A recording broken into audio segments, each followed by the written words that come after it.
Hello दोस्तों, welcome to my YouTube channel. तो आज एक बार फिर आप सभी का स्वागत करती हूँ ज्योति स्टडी क्लास में।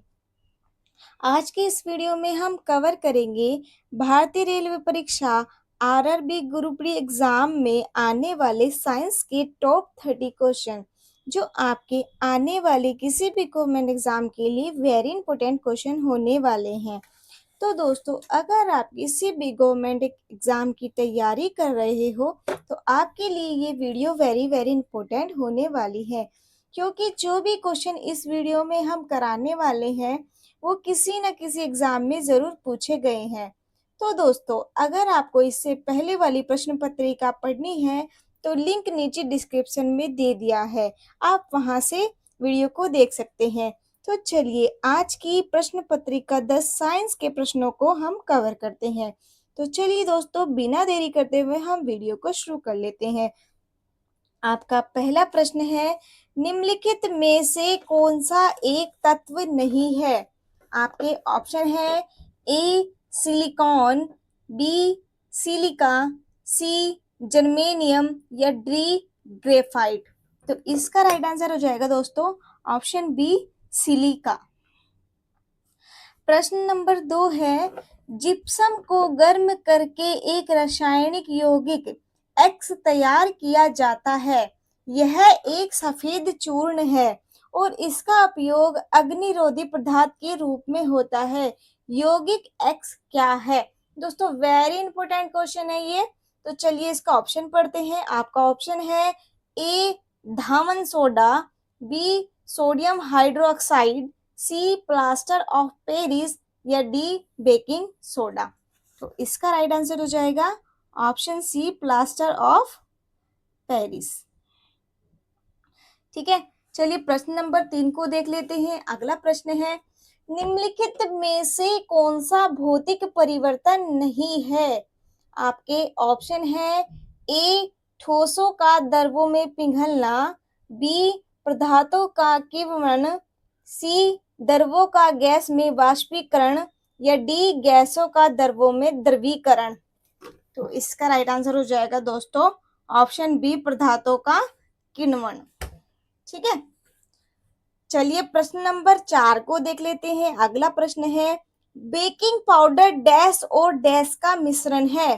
तो आपके ऑप्शन है, ऑप्शन ए है सोडियम कार्बोनेट टाइटेरिक अम्ल, ऑप्शन बी है सोडियम हाइड्रोजन कार्बोनेट सल्फ्यूरिक अम्ल, ऑप्शन सी है सोडियम हाइड्रोजन कार्बोनेट टाइटेरिक अम्ल या डी है सोडियम हाइड्रोजन कार्बोनेट मौलिक अम्ल। तो इसका राइट आंसर हो जाएगा दोस्तों option C sodium hydrogen carbonate टाइटेरिक अम्ल। ठीक है, चलिए प्रश्न नंबर 5 को देख लेते हैं। अगला प्रश्न है, निम्नलिखित में से कौन सा धावन सोडे के निर्माण के लिए प्रयुक्त कच्चे पदार्थों के सही समूह को दर्शाता है? दोस्तों, ये वेरी इंपॉर्टेंट क्वेश्चन है। पिछले साल ये आरआरबी ग्रुप डी में पूछा गया था सेकंड शिफ्ट में। तो चलिए इसका ऑप्शन पढ़ते हैं। आपका ऑप्शन है A NaCl NH3, B NaCl NH3 CO2, C है NaCl एंड H2O, डी है NaCl CO2। तो इसका राइट आंसर हो जाएगा option B NaCl NH3 CO2। ठीक है, चलिए प्रश्न नंबर 6 को देख लेते हैं। अगला प्रश्न है, निम्नलिखित में से कौन सा आयनिक यौगिक का एक गुणधर्म है? आपके ऑप्शन है ए यह ठोस अवस्था में विद्युत का सुचालन करता है, बी इसका कवंतनाक एवं गलनांक उच्च होता है, सी यह मिट्टी के तेल और पेट्रोल जैसे विलायकों में घुलनशील होता है या डी है यह कठोर होता है और आसानी से नहीं टूटता। तो इसका राइट आंसर हो जाएगा दोस्तों ऑप्शन बी इसका क्वथनांक एक गलनांक उच्च होता है। ठीक है, चलिए प्रश्न नंबर 7 को देख लेते हैं। अमोनिया में N2 और H2 के द्रव्यमान हमेशा डैश अनुपात में होते हैं। आपके ऑप्शन है ए 14.3, बी 8.3, सी 3.8 या डी 3.14? तो इसका राइट आंसर हो जाएगा ऑप्शन ए 14.3।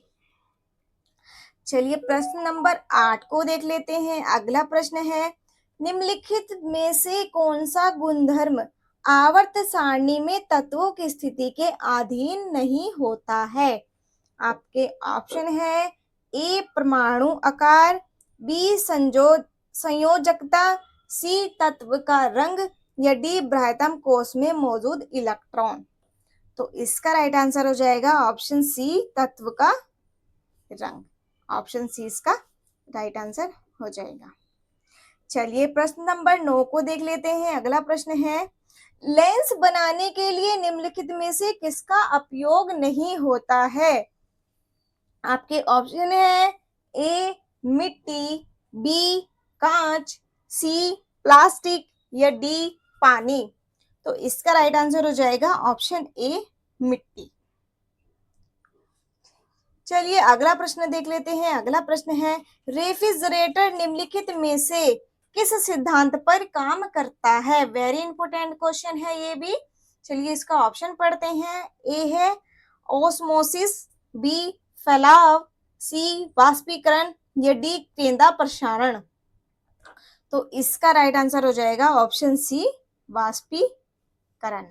ठीक है, चलिए अगला प्रश्न देख लेते हैं। प्रश्न नंबर 11 है, उत्प्लवन बल का परिमाण तरल के डैश पर निर्भर करता है?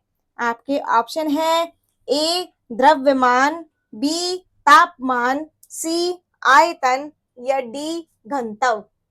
तो इसका राइट आंसर हो जाएगा ऑप्शन डी घनत्व। अगला प्रश्न है, यदि किसी वस्तु द्वारा तय की गई दूरी शून्य है तो वस्तु का विस्थापन कितना होगा? तो ये भी वेरी इंपोर्टेंट क्वेश्चन है। चलिए इसका ऑप्शन पढ़ लेते हैं। आपका ऑप्शन है ए धनात्मक, बी ऋणात्मक, सी शून्य हो भी सकता है और नहीं भी, और डी है शून्य। तो इसका राइट आंसर हो जाएगा ऑप्शन डी शून्य। ठीक है, चलिए प्रश्न नंबर 13 को देख लेते हैं। अगला प्रश्न है, परमाणु संलयन प्रतिक्रियाएं स्वचालित रूप से होती है? आपके ऑप्शन है ए सूर्य में, बी परमाणु रिएक्टर में, सी सागर की लहरें या डी धरती के क्रोड में। तो इसका राइट आंसर हो जाएगा ऑप्शन ए सूर्य में। ठीक है, चलिए प्रश्न नंबर 14 को देख लेते हैं। अगला प्रश्न है, निम्न में से कौन सी एक रासायनिक प्रतिक्रिया नहीं है?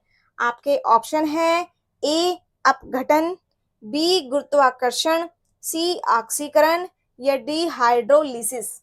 तो इसका राइट आंसर हो जाएगा ऑप्शन बी गुरुत्वाकर्षण।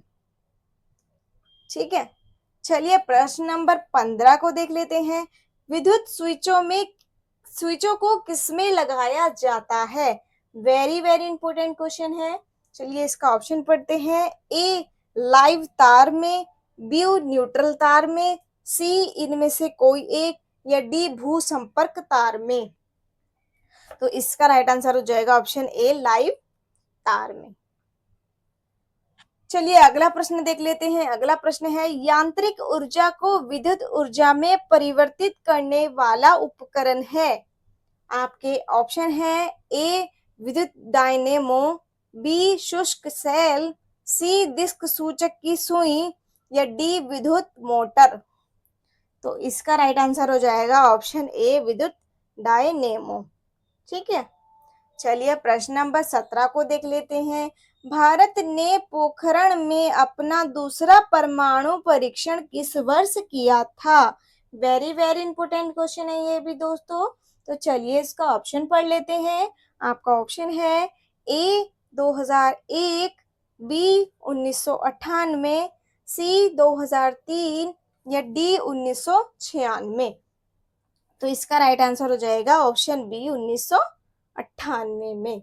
ठीक है, चलिए प्रश्न नंबर 18 को देख लेते हैं। अगला प्रश्न है, विस्थापन की परिवर्तन दर को डैश कहा जाता है? आपके ऑप्शन है ए त्वरण, बी वेग, सी गति या डी दूरी। तो इसका राइट आंसर हो जाएगा ऑप्शन बी वेग। चलिए अगले प्रश्न को देख लेते हैं। अगला प्रश्न है, जब ध्वनि हवा के माध्यम से गुजरती है तो हवा के कण, आपका ऑप्शन है ए कंपन नहीं करते, बी तरंग प्रसार की दिशा में लंबवत कंपन करते हैं, सी कंपन करते हैं लेकिन किसी निश्चित दिशा में नहीं, डी है तरंग प्रसार की दिशा में कंपन करते हैं। तो इसका राइट आंसर हो जाएगा ऑप्शन डी, तरंग प्रसार की दिशा में कंपन करते हैं। ठीक है, चलिए प्रश्न नंबर 20 को देख लेते हैं। अगला प्रश्न है, दाब को किसी प्रकार परिभाषित किया जाता है। आपके ऑप्शन है ए प्रणोद प्रति एकक क्षेत्रफल, बी घनत्व प्रति एकक घनफल, या द्रव्यमान प्रति एकक घनफल, या डी है भार प्रति एकक घनफल। तो इसका राइट आंसर हो जाएगा ऑप्शन ए प्रणोद प्रति एकक क्षेत्रफल। अगला प्रश्न है, किसी सैटेलाइट और पृथ्वी के बीच आकर्षण का गुरुत्वाकर्षण बल डैश को तेजी प्रदान करता है। वेरी वेरी इंपोर्टेंट क्वेश्चन है ये। तो चलिए इसका ऑप्शन पढ़ लेते हैं। आपका ऑप्शन है ए तनाव, बी समतली बल, सी अभिकेंद्रीय बल, या डी अपकेंद्रीय बल। तो इसका राइट आंसर हो जाएगा ऑप्शन सी अभिकेंद्रीय बल। चलिए प्रश्न नंबर 22 को देख ले हैं। डैश वह उपकरण है जिसका उपयोग मोटर गाड़ियों में दूरी मापने के लिए किया जाता है। आपके ऑप्शन है ए स्पीडोमीटर, बी आडोमीटर, सी एक्सेलेरोमीटर, या डी टेकोमीटर। तो इसका राइट आंसर हो जाएगा ऑप्शन बी आडोमीटर। चलिए अगला प्रश्न है, कारों में ब्रेकिंग पैड में डैश के गुण का उपयोग किया जाता है। वेरी वेरी इंपोर्टेंट क्वेश्चन है। तो चलिए इसका ऑप्शन पढ़ लेते हैं। ए घर्षण का नकारात्मक प्रभाव, बी वजन आवेग बल तनाव की क्रिया, सी घर्षण का सकारात्मक प्रभाव, या डी है घर्षण का शून्य प्रभाव। तो इसका राइट आंसर हो जाएगा ऑप्शन सी घर्षण का सकारात्मक प्रभाव। ठीक है, चलिए प्रश्न नंबर 24 को देख लेते हैं। अगला प्रश्न है, इलेक्ट्रिक बल्ब में फिलामेंट्स के लिए विशेष रूप से प्रयोग होने वाली धातु का नाम क्या है। तो ये भी वेरी इंपोर्टेंट क्वेश्चन होने वाला है। तो चलिए इसका ऑप्शन पढ़ लेते हैं। आपका ऑप्शन है ए टंगस्टन, बी कॉपर, सी क्रोमियम, या डी निकिल। तो इसका राइट आंसर हो जाएगा ऑप्शन ए टंगस्टन। ठीक है, चलिए प्रश्न नंबर 25 को देख लेते हैं। अगला प्रश्न है, हाइग्रोमीटर से क्या मापा जाता है। आपके ऑप्शन है ए आर्द्रता, बी विकिरण, सी ऊष्मा, या डी बल। तो इसका राइट आंसर हो जाएगा ऑप्शन ए आर्द्रता। ठीक है, तो चलिए प्रश्न नंबर 26 को देख लेते हैं। अगला प्रश्न है, किसी परिनालिका के भीतर चुंबकीय क्षेत्र डैश होता है। वेरी इंपोर्टेंट क्वेश्चन है ये भी। तो चलिए इसका ऑप्शन पढ़ लेते हैं। आपका ऑप्शन है ए शून्य, बी मध्य में प्रबल, सी सभी जगह समान, या डी मध्य में क्षीण। तो इसका राइट आंसर हो जाएगा ऑप्शन सी सभी जगह समान। ठीक है, तो चलिए अगला प्रश्न देख लेते हैं। एल्युमिनियम के अयस्क को डैश कहा जाता है। आपके ऑप्शन है ए मेलाकाइट, बी हेमाटाइट, सी बॉक्साइट, या डी मैग्नेटाइट। तो इसका राइट आंसर हो जाएगा ऑप्शन सी बॉक्साइट। अगला प्रश्न है, ग्लिसरॉल को डैश के साथ मिलाने पर लिपिड बनते हैं। आपके ऑप्शन है ए पेप्टाइड, बी एलिगोसेकेराइड, सी डाइकोसेकेराइड, या डी वसीय अम्ल। तो इसका राइट आंसर हो जाएगा ऑप्शन डी वसीय अम्ल। अगला प्रश्न है, हीलियम और आर्गन में क्या समानता है। तो ये भी वेरी इंपोर्टेंट क्वेश्चन है। चलिए इसका ऑप्शन पढ़ते हैं। आपका ऑप्शन है ए दोनों का बृहत्तम कोश पूर्णतः भरा होता है, बी दोनों तत्व ध्रुव धातु है, सी दोनों में उच्च विसरण दर होती है, डी दोनों धातुओं का प्रयोग गुब्बारों में किया जाता है। तो आपका राइट आंसर हो जाएगा ऑप्शन ए, दोनों का बृहत्तम कोश पूर्णतः भरा होता है। चलिए अगला प्रश्न देख लेते हैं। ग्रहों की परिक्रमा पथ का आकार कैसा है? तो ये भी वेरी इंपॉर्टेंट क्वेश्चन है। तो चलिए इसका ऑप्शन पढ़ते हैं। आपका ऑप्शन है ए सीधी रेखा, बी गोलाकार, सी अंडाकार या डी फैला हुआ वृत्त। तो इसका राइट आंसर हो जाएगा ऑप्शन सी अंडाकार।